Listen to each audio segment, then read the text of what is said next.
லோகத்துல எல்லாம் பெண்டாட்டி பிள்ளைகளோட சந்தோஷமா தான் இருக்காங்க. நமக்கு வாழ்க்கை மட்டும்தான் இப்படி வழுக்கு மரம் போல போய் கிடக்கு. கோவில் மணிய யாரு அடிக்கிறா? மகாலிங்கத்துவமோ மணிகண்டை அவனுக்கு தெரியாது. அவன் தான் அவனை கோயில் மணி அடிச்சது. ஓ அப்புறம் ஏன் போல ஒரு மாதிரி ஏதோ பறவை கொடுத்த போல சங்கடமா இருக்க. ஒண்ணும் இல்ல. ஒன்னும் இல்லைன்னா பஞ்சாயத்துல எழுதி போடு. என்ன போஞ்சான் புகை மேல எழுதி போடு. டேய் ஆமா மக்க பெண்ணெல்லாம் ரெடி ஆச்சுன்னு நானும் கல்யாணம் இல்லை இப்போ. யாரு சொன்னா? போ அப்படி ஒண்ணும் இல்ல. என்னட்ட மழுப்பாத மக்கா கொப்ப டென்னிஸ் யாது மண்டபத்துல சொல்லிருக்கேன். அது மார்ச் போய் மார்ச்சா? இல்ல ஏப்ரல்ல மேல எடுக்க விடாத பிள்ளைகளுக்கு பரிச்சை எல்லாம் தீரும். அப்ப எல்லாரும் சேர்ந்து வருவோம் இல்ல குடும்பத்தோட. ஓய் மார்ச்ல இல்ல ஓய் கல்யாணம் மார்ச். மார்ச்சா? விளக்குனது.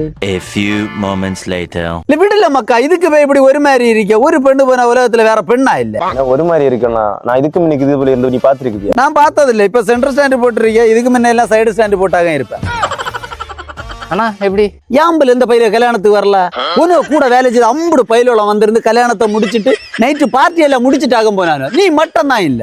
சார்லி மகன் ஒன்னு நினைச்சா என்ன அர்ஜென்ட் வேலை ஆகி போச்சு. அது கொண்டாக்கும் இவன் நினைச்சது என்ன பெண்டாட்டி வந்திருந்தா.